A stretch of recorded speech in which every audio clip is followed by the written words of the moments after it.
അള്ളാഹുവിന്റെ ചിഹ്നങ്ങളെ ആദരിക്കൽ തഖ്വയുടെ ഭാഗമാണ്. ഒരാൾ മുത്തഖിയാണോ എന്നതിന്റെ അടയാളം പള്ളിയിൽ അയാൾ വിനയാനിതനായിരിക്കും. പള്ളിയിൽ ഇരിക്കേണ്ടതിന് രൂപമുണ്ട്, ശൈലിയുണ്ട്. എങ്ങനെയെങ്കിലും ഇരിക്കാനൊന്നും പള്ളിയിൽ പറ്റൂല.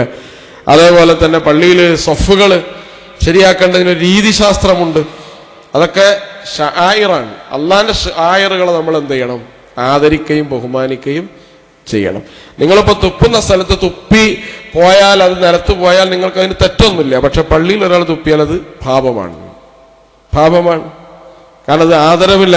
ഞാൻ ആദരവിന്റെ കാര്യങ്ങളല്ല പറയണത്. ബലിമൃഗങ്ങൾ അള്ളാഹുവിന്റെ ഷആയിറാണ്.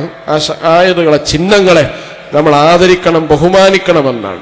അതുകൊണ്ട് ബലി ഇറക്കാൻ കഴിവുള്ള ആളുകൾ ബലി ഇറക്കുന്ന ആൾ സ്വന്തം നാട്ടിൽ അതിന് ആവശ്യക്കാരുണ്ടെങ്കിൽ അവരുടെ ഒന്നാമത്തെ ബാധ്യത സ്വന്തം നാട്ടിൽ എന്ത് ചെയ്യാണ്? ബലിയിറക്കൽ ബലിയിറക്കലാണ്.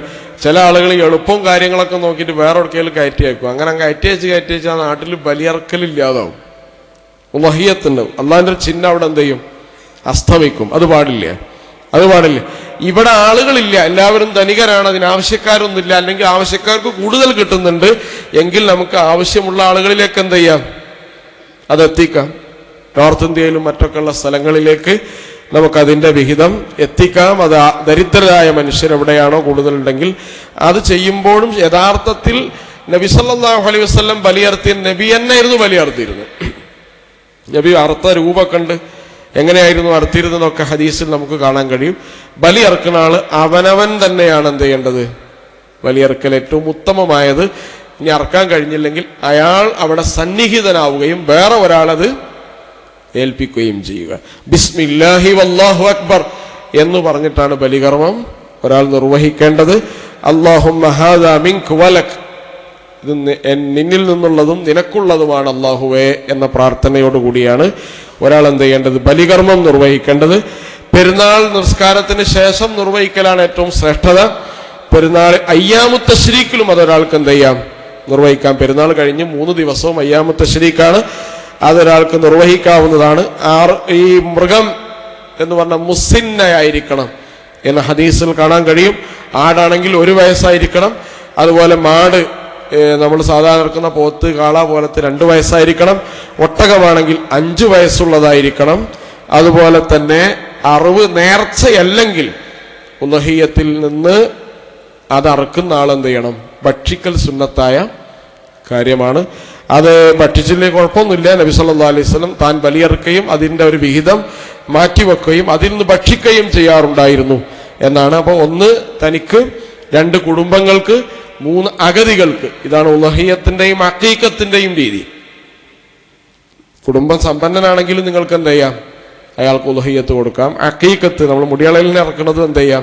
കുടുംബബന്ധം ചേർക്കുക എന്ന രീതിയിൽ സമ്പന്നനാണെങ്കിലും കുടുംബക്കാർക്ക് എന്ത് ചെയ്യാം? കൊടുക്കാം. അതിൽ ഒരു ഭാഗം നിനക്ക് വേണമെങ്കിൽ എടുക്കാം, എനിക്ക് വേണമെങ്കിൽ, നമ്മൾ അറക്കുന്ന ആളുകൾക്ക് അത് ആവശ്യമില്ലെങ്കിൽ അതും ദാനം ചെയ്യാവുന്ന. ഉലഹിയത്ത് അറക്കുന്ന ഉരുവിന്റെ ഒരു കാര്യം വിൽക്കാൻ പാടില്ല. അത് വിൽക്കുക, അതിന്റെ പൈസ നമ്മൾ ഒരിക്കലും എന്ത് ചെയ്യാൻ പാടില്ല? ഉപയോഗിക്കാൻ പാടില്ല. തോലും മറ്റൊക്കെ ദാനം ചെയ്യണം. ഇനി അത് അങ്ങനെ കൊണ്ടുപോകാൻ കഴിയില്ലെങ്കിൽ അത് വിറ്റ പൈസ അതിൻ്റെ ആവശ്യക്കാർക്കോ അല്ലെങ്കിൽ അഗതികൾക്കോ അല്ലെങ്കിൽ അത് സ്വീകരിക്കണ സേവന പ്രവർത്തനങ്ങൾ നടത്തുന്ന സ്ഥാപനങ്ങൾക്കോ മറ്റോ അത് ദാനം ചെയ്യാവുന്നതാണ്. ഒരിക്കലും അത് അറുത്ത ആൾ അതിൻ്റെ പൈസ ഉപയോഗിക്കാൻ പാടില്ല. അത് കൂലിയായും കൊടുക്കാൻ പാടില്ല. കൂലി വേറെ തന്നെ എന്ത് ചെയ്യണം? അറുത്ത ആളുകൾക്ക് കൊടുക്കുന്ന. തോലിന് ഇത്ര പൈസ കിട്ടുമല്ലോ, എടുത്തോ ബാക്കി തരാം, ആ പരിപാടിയില്ല. കൂലി തന്നെ എന്ത് ചെയ്യണം? കൊടുക്കണമെന്ന്. അപ്പൊ ഇങ്ങനെയുള്ള കുറെ കാര്യങ്ങൾ അതിൽ ശ്രദ്ധിക്കേണ്ട കാര്യങ്ങളാണ്. അത് ഉലഹിയത്തിന്റെ ഗൗരവം എന്ന് പറയുന്നത് നമ്മൾ മനസ്സിലാക്കേണ്ടത്, സ്വന്തം നാട്ടിൽ ഒരാൾക്ക് 1 അറക്കാൻ പറ്റുന്ന ആൾ എന്ത് ചെയ്യാണ്? 1 തന്നെയാണ് അറക്കേണ്ടത്. ആട് അറക്കുന്നതാണ് ഏറ്റവും ഉത്തമമായ രീതി. നബി സല്ലല്ലാഹു അലൈഹി വസല്ലം ആടുകളായിരുന്നു അറത്തിരുന്ന ഹദീസിൽ നമുക്ക് കാണാൻ കഴിയും. ഒട്ടകങ്ങൾ അറക്കാൻ പറ്റും. അത് ആടല്ലാത്ത എല്ലാത്തിലും ഒരാൾക്ക് ഷെയർ ചെയ്യാം. 7 വരെ ആവാം. ഇപ്പൊ സംഘടിതമായ ഉലഹിയത്ത് അറക്കുന്ന ആളുകളുണ്ട്. അത് ശ്രദ്ധിക്കേണ്ട കാര്യങ്ങൾ. ഏതാണ് ഉലഹിയത്ത് അറക്കുന്നത് എന്ന മൃഗങ്ങൾ എന്ത് ചെയ്യണം? നിശ്ചയപ്പെടുത്തണം. അതിന് 56,000 രൂപയാണെങ്കിൽ 8,000 തത്തുല്യമായ എല്ലാവരും വാങ്ങണം. ഒരു 10 രൂപ ഒന്നായിട്ട് വാങ്ങിയിട്ട് ഒന്നായിട്ട് പൈസ പിരിക്കരുത്. ഓരോന്നിന്റെയും ഷെയർ വ്യത്യാസമായി. ചിലപ്പോൾ 50,000 ഉള്ള പൈസ ഉണ്ടാവും, 60,000 ആയതുണ്ടാവും, 40,000 ആയതുണ്ടാവും. 40,000 40,000 ഷെയറേ വാങ്ങാൻ പാടുള്ളൂ. ഒന്നിച്ച് പൈസ വാങ്ങുന്നത് ശ്രദ്ധിക്കേണ്ട കാര്യമാണ്. കാരണം അത് ഏതാണ് എൻ്റെത് എന്ന് കൃത്യപ്പെടുത്തുക എന്ന് പറയുന്നത് വളരെ പ്രധാനപ്പെട്ടതാണ്. ഉളഹിയത്തിന്റെ കാര്യങ്ങളിൽ ശ്രദ്ധിക്കേണ്ട കാര്യങ്ങളാണ്. ഉളഹിയത്ത് എന്ന് പറയുന്നത് വിശ്വാസികൾ അവരുടെ ഒരു ഇബാദത്തായി ചെയ്യേണ്ടതാണ്. ഹജ്ജുമായി ഒരാൾക്ക് താദാമ്യപ്പെടാൻ പറ്റുന്ന ഒരു കർമ്മമായി നബി സല്ലല്ലാഹു അലൈഹി വസല്ലം പഠിപ്പിച്ച കർമ്മമാണ്. ഹാജിമാരല്ലാത്ത ഒരാൾക്ക് ഹജ്ജുമായി താദാമ്യം ചെയ്യാൻ പറ്റുന്ന കർമ്മമാണ്. ഹദ്റത്ത് ഇബ്രാഹിം അലൈഹിസ്സലാമിന്റെ ഏറ്റവും മഹത്തായ ത്യാഗമായിരുന്നു ഉളഹിയത്ത് എന്ന് പറയുന്നത്.